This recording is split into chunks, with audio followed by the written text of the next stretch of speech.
the Nonprofit Podcast, powered by DonorBox. Have you ever sent out a fundraising email, posted on social media, or mailed an appeal letter only to hear nothing? But in the silence, you are not alone. Nonprofits everywhere are feeling it. Donor engagement is dropping and retention rates are dipping. But here's the thing, while our inboxes are overflowing and our social feeds are endlessly running through noise, there's one tool we've all been ignoring, and that's the phone. Yes, picking up the phone or sending a simple text can cut through the clutter and create real personal connections with donors feeling overwhelmed by the very draining daily doom scroll. Welcome to the Nonprofit Podcast. I'm Jena, Education and Community Engagement Manager here at DonorBox. And we're here each week with practical actions you can use today to increase donations and take your nonprofit to the next level tomorrow.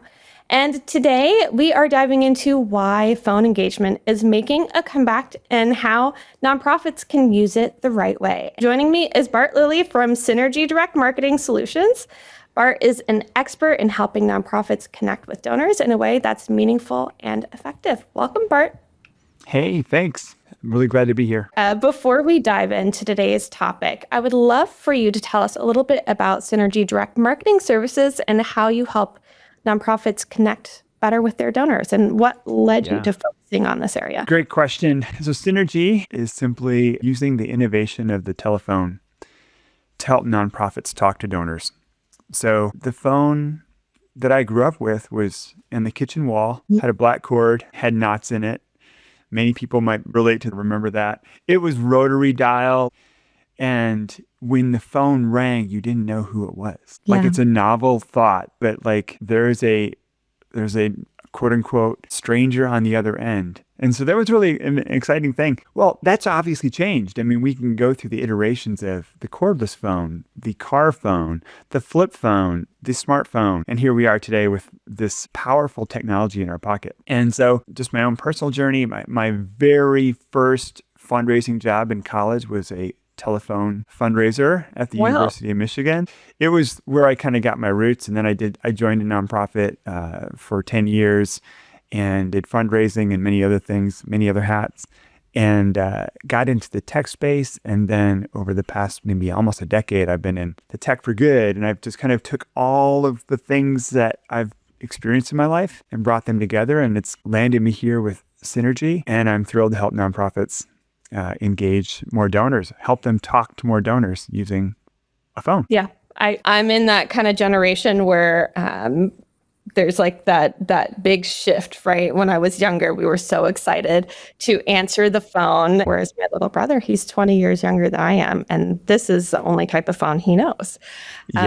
So what an interesting shift, right? So tell me a little bit about Synergy and what you are focusing on. So my role at Synergy, I help lead partner engagement that engages client partners, other partners in the tech space. I'm on the road at conferences to meet people and to make introductions. But I'm an extrovert.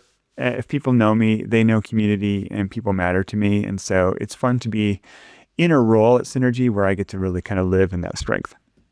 You're doing amazing work to really bring that personal touch to all things donor communication. So I want to talk a little bit more about the current fundraising landscape. We have all been relying so heavily, I think, on email and social media for outreach, but the response rates just aren't what they used to be. What do you think is going on here? Why do you think traditional fundraising channels are falling short these days? Well, donor decline, it's a hot topic that we're all kind of aware of. Yep. I think these are not novel ideas either, okay? But donor fatigue and oversaturation, I think, go hand in hand. And whether you're parenting or you're fundraising or whatever, simply raising your voice and saying it again, saying it louder and trying to communicate more doesn't always get our point across. And so I think that there's a kindness to limit our interactions or change how we're interacting. And again, with parenting or fundraising, we're people. And humans need space to breathe. As I walk my dog in the mornings, I'm trying to intentionally walk out of the neighborhoods because I find that space helps me relax and say, yes, there's some openness out here. And I think in fundraising, there can be some space if we try to give a break and not try to overwhelm with just more messaging. So while humans need space, we also need interaction. And that is a two-way conversation, typically. What we're doing right now on this podcast is two-way. You ask a question, I see your face, I engage, I see your smile. And that is interaction that humans, I think, are designed for. It's hardwired in us. Donor fatigue, I think, comes when we're simply, you mentioned earlier, the doom scroll of social and whatever. We have a doom scroll in a sense of just our email or our direct mail or whatever is on our screens at a time. So I find that to be one-sided communication, and two-sided communication is where we interact, is necessary to being human. It's a good point. I think you've really hit the nail on the head there. It's so tough to stand out. And I always say, and I apply this principle to even when I'm making slide decks, more white space means more room to think. Now, there are so many times where I want to put all the information on the page, but it's overwhelming, right? Donor fatigue is so real. It sounds like nonprofits really need to rethink their engagement strategies. So let's get into, I don't want to call it a comeback of the phone, but phone engagement, right? I guess it kind of is a comeback. I think there's been this kind of ebb and flow of how fundraisers are wanting to use the phone. So I think for some folks, it might sound a little old school, but I've seen the power that these channels still have, and picking up the phone or sending a text can feel so much more personal, right? We are starved for that interaction. So why do you think fundraisers should pay more attention to these methods in today's world where digital does feel like it's king? So you said throwback. I'm going to test your pop culture knowledge here, okay? Oh, no. And if you don't get it, somebody else will probably get it. So what company made this phrase popular decades ago? So don't leave home without it. Oh. That was a marketing slogan for a very popular company. Don't leave home without it. Do you got it? You know what? I don't know that one, Bart. I don't. American Express. It was the American Express card. Don't leave home without it. It was probably the 80s or the 90s, trying to get their space in the credit card industry. Well, clearly, the don't leave home without it, there's one thing, and it's this right here. I drive away and I realize my phone's plugged into my desk. I turn around. I come back and I get it. Now, if I'm driving away and I'm like, oh, I left my mailbox key, I don't care. I don't turn around. Or do I think, oh, did I check my email one more time before I left? No.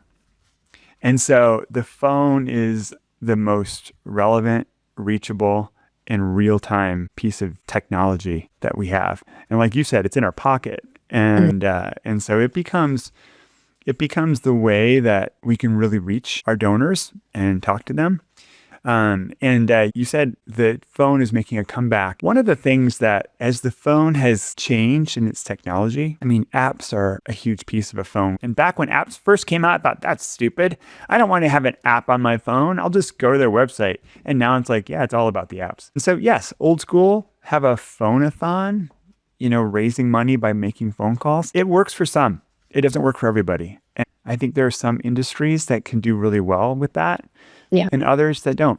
And it's kind of knowing your audience and knowing your industry and giving that a try. But the text messaging piece, that's a really easy way of engaging people. Or sending a ringless voicemail. If you have a spokesperson who's a celebrity, or you've got a leader in your organization who just kind of likes the spotlight and likes the microphone, recording a 30, 45 second voicemail and dropping that into the inbox of your major donors, your sustainers, or even everybody, or as a welcome message. Thank you for being a part. Thank you for that first gift. We have companies and organizations that's a regular part of their welcome package when they have a new donor that joins their team. So I love ringless voicemail. So you said you're an extrovert. I am an introvert. When I discovered this as a volunteer manager turned accidental fundraiser, I'm like, what do you mean I have to call folks, right? And then I discovered this, and it made a big difference for me. It made a big difference for my volunteers. And a lot of folks don't use ringless voicemail or even know how it works or know where to find it. So I'm assuming that Synergy offers this as a part of their solutions, which is really cool. And again, the innovation side of the technology, what does our phone do today? If I get a voicemail, my phone reads it to me and it prints it out. I can just look at it. It's a 30, 45-second cost of time if I want to actually listen to it. Or I can scan that and read it in 5 seconds. And so I get to choose. It gives your donors a choice. You get almost a 2-for-1, a text and a voicemail. If they realize, oh my gosh, this is from, Taylor Swift or, you name your celebrity, then I might want to listen to that, actually hear it. But it's one thing to make a call or send a text, right? But how do you actually do that the right way in real time? I think a lot of fundraisers hesitate because they don't want to come off as pushy or salesy, or they're not prepared for any possible questions. So what's the secret for making a successful fundraising ask over the phone that feels comfortable and natural? Yeah, it's a great question. This is where I would love to say, oh, let me bring in my team here because they are the experts when it comes to doing that. Synergy's been in place for 23 years now, helping nonprofits engage their donors through the phone. We're not a call center, but we do support the process and we manage that whole inbound, outbound piece. So we can provide that kind of management when it comes to the scripting, when it comes to the technology, when it comes to reporting, and even really helping some fundraisers listening right now. They're like, oh my gosh, we're not going to do a call center. We don't have that ability, but we want to learn how to make better phone calls. I'm giving myself another to-do list right now because I'm realizing it would be awesome for Synergy to have some best practice tips dropped on LinkedIn. Follow us. I'll create something. I do want to say, though, when it comes to texting, if you're going to send text messages, don't be afraid to test it. Everybody is unique. You mentioned this, that you're more on the introverted side, I'm on the extroverted side. Great. We all have different preferred ways of engaging and talking to each other. And that you could say, yes, it's generational. But when it comes to a text message, for example, if we send a message out to 1,000 lapsed donors, hey, thanks for your gift 18 months ago. We appreciate that. We can be very customized with that. We can send, thank you, Jena, for your gift of $50 last Christmas. It's been a while. We'd love to have you back. If we send that to 1,000 of your donors who haven't given, and they're not even expecting a text from you. For sure, our numbers say about 8 to 10%, depends. It could be a little bit lower if you've got some great people who are excited about you. They're going to say, stop, opt out, but you're getting engagement in that moment. Right. And you've learned something about them. That's not their preferred method of talking with you, of being with you as a supporter. And maybe they're done. That's why they haven't given. But the 92, 95% who read it, because clearly when a message lands, we read those. Yep. You have reached them and you have given them an opportunity to say, yeah, I'm going to come back. And so you mentioned in the beginning, the donor fatigue, the inundation of mail and email and other messaging, it doesn't even get read sometimes. So don't fear the stop or the opt out. It's not that high of a percentage. And then let them self-select. Let them say, yeah, not for me. And that's great.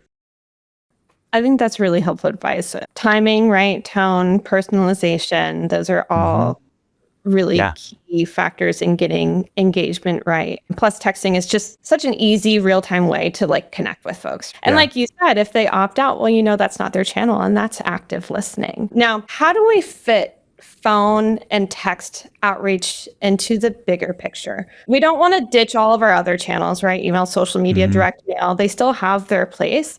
But how does phone engagement fit into a well-rounded fundraising strategy? Well, I think clearly it's it does go back to what we just said about preference, and you're giving people more choice and more options. And it's really not like you're not overwhelming them. Honestly, this is the way that we are regularly communicating. It sits on our desk. It's in our pocket. So it becomes a way that we allow them to choose to be there. One of the things that I do want to mention around texting, there's two kinds. If you get it under the covers of text messaging, there's P2P and A2P. So person to person or peer to peer is the first, and then A2P is automation to peer, automation to person. And the difference specifically when you have a person that sends it, there's not the same regulations that you get against the automation that comes in, the kind of the mass texting. Right. So if you're in the A2P, the mass texting, it's super easy because you can set up a campaign and it will automatically pow 1 million, 100 million, 10,000, whatever. Right. These messages all get sent automatically. Right. You have to have consent to do that. You have to have that opt-in. Can I send you a text? Yes. And we respond. And that has become pretty common for all of us. We agree to opt-in. Yes. Send me a text. Yes. And we can always opt out later. Yep. It's always on the table. Like we can leave if we want. But that opt-in is not hard anymore. However, if we don't have that opt-in, then the P2P solution is a great option too, because that allows us to still send a text message. It's one of the unique offerings that Synergy has because we can do both. But that peer-to-peer is maybe the first step in reaching those lapsed donors. If you don't have a phone number, we can append that. If you don't have that contact information, it's not a permanent barrier to potentially giving them a chance to come back. And that's not something I would have ever thought about, right? Is that peer-to-peer piece in this context. And I imagine that's a very popular service as well for a lot of folks. It is. And you touched on peer-to-peer in this context. It is a curiosity, I would say, that we use sort of the same phrase, peer-to-peer. Yeah. And it has two different meanings. Peer-to-peer in the phone is a little bit different. And it just means you're having a person or an agent actually press a button to send the text as opposed to it being automated. That makes a lot of sense.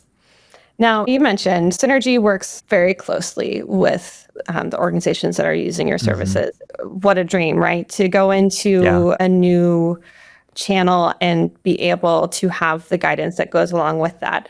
I'm going to put you on the spot a little bit. Are there any success stories you have in the top of your head of a nonprofit that's really nailed phone and text outreach while working with you guys? Yeah, and there are some case studies on our website, and then we're going to be releasing a number of new case studies every week for the summer. Excellent. But we have one organization that tested us in acquisition, and they are mid-sized to large mailer, and they did a lot of direct mail. Okay. And as we know, direct mail is expensive. Postage continues to be a real factor. And so they tested, I'm going to send a text message to a portion of these recipients of my acquisition mailing. So these aren't even donors. And they tested, and it increased the response rate. And they said, we're going all in. After 1 year, they doubled their response rate. And we all know the direct mail response rates can be low, 0.2, 0.4, whatever it was, it doubled in the amount of donors they got. Now, that's great to get more donors. That honestly is why we do acquisition. We want more people to come in. The next question people may ask is like, well, what is the cost on that? Like, what was the return on that? And the return on that investment, the net cost per donor went down.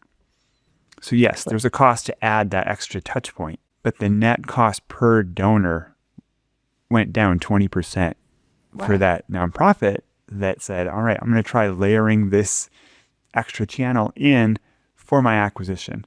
And so we've seen other organizations where they tested with the lapse piece, and they were able to bring thousands of donors back. And then those donors went on to give significant gifts over the course of the next few years. So the long-term recoup has been really high on that. So again, it just goes back to, are we using the same methods and the same channels and hitting that fatigue? We're hitting that, I can't hear you anymore because if I showed you my inbox going every day, that I just don't have time. It makes me itch.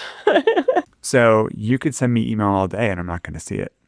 Sending a text, it goes to your pocket instead of a pile or an inbox. It's a great way to get to people. That's a really cool example, right? It's great to see how that type of outreach, phone and text, can really move the needle when done intentionally, done right. Acquiring donors is expensive, but to get that cost down and then to be able to retain them with this awesome channel as well is what we all really want. So I'm looking forward to those case studies. Cool. All right, I want to give our listeners a few quick wins. What would you say are 2 or 3 practical things nonprofits can do right now to start using phone engagement more effectively in their fundraising efforts? Well, I think learning a little bit more about it is maybe the first step. So if you're a nonprofit that doesn't really do any kind of phone engagement, this is kind of a new conversation for you, then you've got some learning to do. And that's a great first step, and that's super easy. The second thing is to say, where do we use the phone currently? What is already happening? And just kind of getting that level set, learning as an organization, where do we use the phone, and is there one group that's already doing it? Can I learn, or can we work together on that? And then the third thing is again, take a baby step. And what that means, depending on the size of your organization, you may be 5 people, 10 people, 20 people, and the fundraising all lands on your shoulders, or you've got a team of 3 to 5 or 10. And how do we effectively use the phone? Well, we test, and maybe the easiest way to do that is to have a thank you conversation.